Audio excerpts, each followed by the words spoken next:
ମାଟିର ମଣିଷ ମାଟିରେ ମିଶିବ ଚିରଦିନ ତ ରହିବ ନାହିଁ। ଯିଏ ଆପଣାର ସବୁ ହେବେ ପର କେହି ସଙ୍ଗତେ ରହିବେ ନାହିଁ। ଓଡ଼ିଶାର ସବୁ ଖ୍ରୀଷ୍ଟିଆନ ଭାଇ ଭଉଣୀମାନଙ୍କ ଆଖିରେ ଲୁହ ଦେଇ ସବୁଦିନ ପାଇଁ ଛାଡ଼ି ଚାଲିଗଲେ ସମସ୍ତଙ୍କର ପ୍ରିୟ ଆଦରଣୀୟ ଆଚାର୍ଯ୍ୟ କିଶୋର ଚନ୍ଦ୍ର ଦିଗାଲ। କନ୍ଧମାଳ ଜିଲ୍ଲା ବାଲିଗୁଡ଼ା ବ୍ଲକ ବାରଖମା ଗ୍ରାମ ନିବାସୀ ଅବସରପ୍ରାପ୍ତ ଶିକ୍ଷକ ସିଦ୍ଧେଶ୍ୱର ଦିଗାଲଙ୍କ ଜ୍ୟେଷ୍ଠ ପୁତ୍ର କିଶୋର ଚନ୍ଦ୍ର ଦିଗାଲ।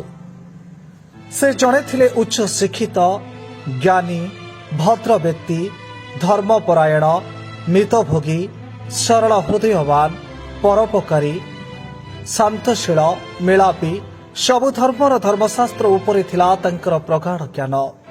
ଖ୍ରୀଷ୍ଟ ଧର୍ମ ପ୍ରଚାରକ, ସମସ୍ତଙ୍କର ପ୍ରିୟ ପାତ୍ର ଥିଲେ। ସେ କେବଳ ବାରଖମା ପାଇଁ ନୁହେଁ, କନ୍ଧମାଳ ଜିଲ୍ଲା ବାହାରେ, ରାଜ୍ୟ ବାହାରେ ମଧ୍ୟ ବେଶ ସୁନାମ ଅର୍ଜନ କରିଥିଲେ। ଯେପରି ଆପଣ ଜାଣନ୍ତି, ରେଭରେଣ୍ଡ କିଶୋର ଦିଗାଲଙ୍କର ଆଜି ତାଙ୍କର ଅନ୍ତିମ ଯାତ୍ରା କାର୍ଯ୍ୟକ୍ରମ ଏଠି ଥିଲା। ଆଉ ଏହି କାର୍ଯ୍ୟକ୍ରମରେ ଓଡ଼ିଶାର ବିଭିନ୍ନ ସ୍ଥାନରୁ ପ୍ରମୁଖ ଦାସମାନେ ଏବଂ ତାଙ୍କୁ ସ୍ନେହ କରୁଥିବା ଲୋକମାନେ ସେମାନେ ଆଜି ଉପସ୍ଥିତ ହୋଇ ତାଙ୍କୁ ବହୁତ ଅଶ୍ରୁପୂର୍ଣ୍ଣ ଅବସ୍ଥାରେ ସେମାନେ ଶ୍ରଦ୍ଧାଞ୍ଜଳି ଦେଇଛନ୍ତି। ତେଣୁ ମୁଁ ସେମାନଙ୍କୁ ପରିବାର ତରଫରୁ ଧନ୍ୟବାଦ ଦିଏ। ଆଜି କେବଳ ଆମ ପରିବାରର କେବଳ ବହୁତ ବଡ଼ କ୍ଷତି ନୁହେଁ, ଏ ଓଡ଼ିଶାର ଖ୍ରୀଷ୍ଟ ସମାଜର ଗୋଟେ ବହୁତ ବଡ଼ କ୍ଷତି ବୋଲି ସେମାନେ ଅନୁଭବ କରିକି ସେମାନେ ନିଜର ମତାମତ ଦେଉଥିଲେ। ଆଉ ଆଜି ଆସିଥିବା ସମସ୍ତ ଲୋକମାନଙ୍କୁ ଆମ ପରିବାର ତରଫରୁ ମୁଁ ସେମାନଙ୍କୁ ଧନ୍ୟବାଦ ଜଣାଇବାକୁ ଚାହେଁ। ରାଜ୍ୟ ବାହାରେ ଓ ରାଜ୍ୟର ଅନେକ ଜିଲ୍ଲାକୁ ଯାଇ ଖ୍ରୀଷ୍ଟ ଧର୍ମ ପ୍ରଚାର କରି ଅନେକ ଲୋକଙ୍କୁ ସତ୍ୟର ପଥ ଦେଖାଇଥିଲେ। କିଛିଦିନ ହେବ ସେ ରକ୍ତ କର୍କଟ ରୋଗରେ ସେ ଚିକିତ୍ସିତ ହେଉଥିଲେ। ଚିକିତ୍ସାଧୀନ ଅବସ୍ଥାରେ ରାୟପୁରର ଏକ ଘରୋଇ ମେଡିକାଲରେ ତାଙ୍କର ମୃତ୍ୟୁ ହୋଇଥିଲା। ମୃତ୍ୟୁ ବେଳକୁ ତାଙ୍କୁ 53 ବର୍ଷ ବୟସ ହୋଇଥିଲା। ସେ ନିଜ ପରିବାର ସହିତ ପଡ଼ୋଶୀ ରାଜ୍ୟ ରାୟପୁରରେ ବସବାସ କରୁଥିଲେ। ମୃତ୍ୟୁ ପରେ ତାଙ୍କ ମୃତ ଶରୀର ନିଜ ଜନ୍ମସ୍ଥାନ ବାରଖମାକୁ ଅଣାଯାଇଥିଲା। ଆଜି ଯାହାଙ୍କର ସମାଧି କାର୍ଯ୍ୟ ଏବେ ସମାପ୍ତ ହୋଇଛି, ସେ ହେଉଛନ୍ତି ମୋର ପ୍ରିୟ ସାର୍, ମୋର ପ୍ରିୟ ଗୁରୁ, ମୋର ପ୍ରିୟ ବାଳକ, ମୋର ମେଣ୍ଟର, ମୋର ଶିକ୍ଷକ। କହିବା ପାଇଁ ଗଲେ ଯେଉଁ ସମସ୍ତ ବିଷୟ ମୁଁ କହିବି, ଏହି ସମସ୍ତ କ୍ୱାଲିଟି ମୁଁ ତାଙ୍କ ପାଖରେ ପାଇଛି। ତାଙ୍କ ପାଖରେ ଅଗାଧ ଜ୍ଞାନର ଭଣ୍ଡାର, ଯାହା ବି ଆଜି ୟୁଟ୍ୟୁବରେ ଛାଇ ହୋଇକିନା ରହିଛି, ତାହାଙ୍କର ଅଗାଧ ବାଇବେଲ ଜ୍ଞାନର ଆଞ୍ଜୁଳାଏ ମାତ୍ର।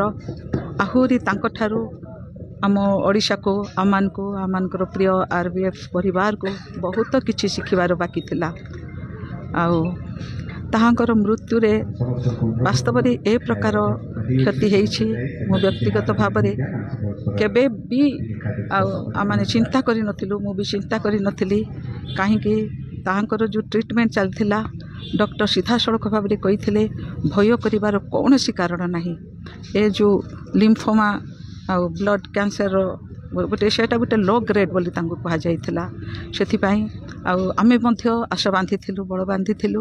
କିନ୍ତୁ ଯେଉଁ ଟ୍ରିଟମେଣ୍ଟ ହେଉଥିଲା, ଟ୍ରିଟମେଣ୍ଟର ସାଇଡ଼୍ ଇଫେକ୍ଟ ଦ୍ୱାରା ସେ ବହୁତ ସିରିୟସ୍ ହୋଇପଡ଼ିଲେ। ତାଙ୍କର ହ୍ୱାଇଟ୍ ବ୍ଲଡ଼ ସେଲ୍ କମିଗଲା, ଲୋ BP ହେଲା, ଆଉ ଲଙ୍ଗସରେ ମକସ୍ ଜମା ହେଇଗଲା। ଯଦି ଲୋ BP ହେବା ଯୋଗୁଁ ଟ୍ରିଟମେଣ୍ଟ ହେବା ପାଇଁ ବିଳମ୍ବ ହେଲା। ଯଦି ଡକ୍ଟରଙ୍କ ଅନୁସାରେ BP ଇନକ୍ରିଜ୍ କରିଥାନ୍ତା, ଟ୍ରିଟମେଣ୍ଟ ସମ୍ଭବ ଥିଲା। ରୋଗ କୌଣସି ମାରାତ୍ମକ ବିଷୟ ନଥିଲା। ଆଉ ସାର୍ଙ୍କ ମୃତ୍ୟୁରେ ସମସ୍ତଙ୍କର ପରିବାରର, ଓଡ଼ିଶାବାସୀଙ୍କର, ସମସ୍ତ ମଣ୍ଡଳୀଗୁଡ଼ିକର, ବିଶ୍ୱାସୀମାନଙ୍କର, ବିଶେଷ କରି ମୁଁ କହିବି ଯେଉଁମାନେ ଆଜି ପ୍ରଭୁଙ୍କୁ ଜାଣିନାହାନ୍ତି, ସେମାନଙ୍କର କ୍ଷତି ହେଇଛି। ଏହି ମହାନ ବ୍ୟକ୍ତି ୟଧାମ ତ୍ୟାଗ କରି ଆରପାରିକୁ ଚାଲିଗଲେ ସମସ୍ତଙ୍କ ଚକ୍ଷୁରେ ଲୋତକ ଦେଇ। ସେହି ମହାନ ବ୍ୟକ୍ତିଙ୍କ ବିୟୋଗରେ ଆଜି ସାରା ଅଞ୍ଚଳ ଶୋକାକୁଳ ଓ ମର୍ମାହତ। ରାଜ୍ୟରୁ ପାଖାପାଖି 7,000ରୁ ଉର୍ଦ୍ଧ୍ୱ ତାଙ୍କୁ ଭଲ ପାଉଥିବା ଲୋକେ ତାଙ୍କୁ ଶେଷ ଦର୍ଶନ ସହ ଶେଷ ଯାତ୍ରାରେ ସାମିଲ ହୋଇଥିଲେ। ଆମେ ଖ୍ରୀଷ୍ଟିଆନ ବିଶ୍ୱାସ କରୁ ଯେ ଆମ ପାଇଁ ମୃତ୍ୟୁ ନାହିଁ, ମଣିଷ ମରେ ନାହିଁ, ମଣିଷ ଅନନ୍ତ ଜୀବୀ ଅଟେ। ଆଉ ସେ ଆପଣାର ଯାତ୍ରା ସମାପ୍ତ କରି ଆପଣ ଅନନ୍ତ ରାଜ୍ୟକୁ ପ୍ରତ୍ୟାବର୍ତ୍ତନ କରିଛନ୍ତି। ଆଉ ସେ ଓଡ଼ିଶାରେ ଅଗଣିତ ଲୋକଙ୍କୁ ଯୀଶୁଖ୍ରୀଷ୍ଟଙ୍କର ସତ୍ୟ ଶିକ୍ଷା ଦେଇଛନ୍ତି। ସେ କହିଛନ୍ତି ଯେ ଯୀଶୁ ହିଁ ଏକମାତ୍ର ମାଧ୍ୟମ ଅଟନ୍ତି ସ୍ୱର୍ଗ ଯିବା ପାଇଁ। से विभिन्न माध्यम कथा होती से अन्य पृष्ठभूमि भाई भौणी मान सहित से सुंदर भाव में कथा होती से मिष्टभाषी आउ से जड़े बहुदर्शी नेता से जहाँ को आम विजनरी बोली कहू से बहुत दूरदर्शी अटंती आउ तांकर शिक्षा परामर्श अनन्य अटे। आम 4 जन दास ओडिशा रे ख्रीस्टान संप्रदाय रे अण ख्रीस्टान संप्रदाय रे सत्य शिक्षा देवाई आम एकत्र आसीलु।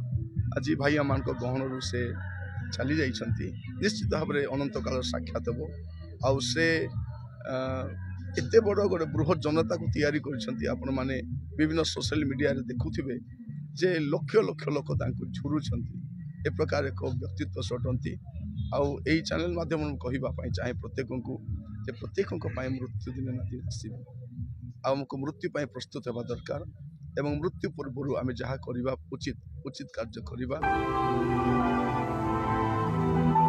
कथाबाग जिला प्रतिनिधि संदीप कुमार नायक रिपोर्ट ओडिशा आदर्श लाइव।